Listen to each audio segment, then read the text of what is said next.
and walk out of here with a victory. It's a little pitch back for Beck, who fires to the end zone. Delp was engaged, and it's well over his head and incomplete. Georgia sideline wanted interference.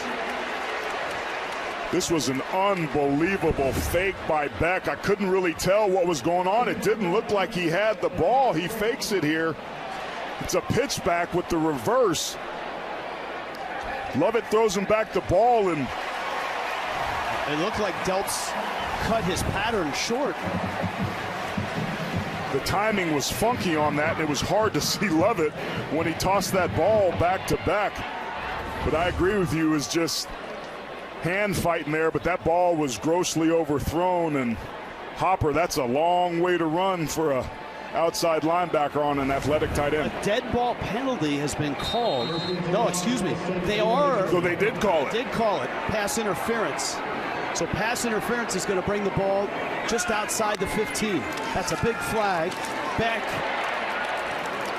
grounds the ball, and a flag comes down. Now the officials are going to get together to see if there was a receiver in the area there. And they may pick it up. But pass interference was called on a ball that looked like it was way over the head of Delp. Yeah, Missouri has bailed out this Georgia offense multiple times with penalties in this ball game. And remember, Georgia is one of the least penalized teams in the country and in the SEC. Pass interference, offense number 30, 15-yard penalty, first down. Not something you see every day.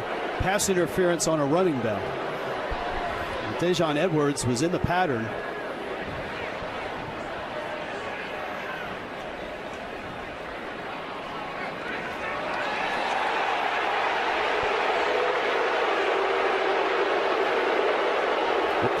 Obviously, Kirby Smart doesn't like this call. Looking at OPI on Dejon Edwards. All right, let's see if we got a look. The ruling on the field is offensive pass interference because the pass crossed the line of scrimmage. The previous play is under further review.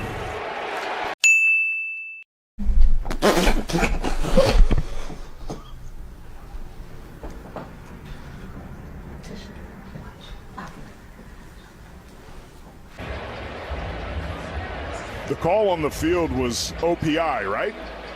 Yes, offensive pass interference was the original call. They're trying to run a screen here, and that's one of the great ways that you take advantage. I think they're looking to see if he's past the line of scrimmage. Tough to tell from there. Gene Steratore is with us. Gene, help us out here. You know what I think they're looking at, guys, is where did the ball fall in relation to the pass with 86 downfield and engaging. If that ball is landing behind, then you're into players allowed to be downfield beginning to engage. It looks to me that 86's block is definitely more than a yard or two down the field. And from the looks that I'm getting, it looks like the ball is landing about a yard beyond the line of scrimmage, which would make it offensive pass interference. And that's my assumption on what they're looking at here, guys. That's a great clarification, Gene, because it's hard to tell with Edwards there that play was on him. That's what the call was on the field. That's a good point. They announced it on Edwards, but it looks like it's Dylan Bell, 86. Yeah, you'll see that a lot. You're allowed to block downfield if the pass is behind. You'll run these submarine plays or these high plays with shallow crossing behind the line of scrimmage. It allows defenders to get downfield and start blocking quick, but with this ball being thrown past the line of scrimmage towards the receiver, it then makes what Dylan Bell does illegal. And that's not Bell's fault. That's the way he's taught. That's what he's supposed to do. It's just unfortunate because the pressure got there so quickly, and Carson Beck was trying to throw the football away, and it's really close to whether or not that ball was behind the line of scrimmage, even though Edwards clearly was. Gene, you've seen a couple of looks now. What do you think after those last replays?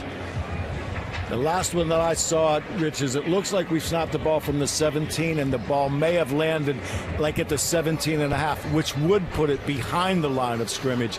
I'm sure that that's what they're deciding right now.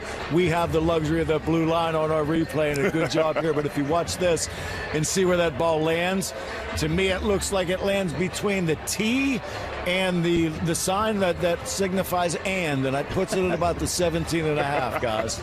Good landmarks, Gene, to direct our eyes. I agree with you. It looks like that ball's just short of the line of scrimmage.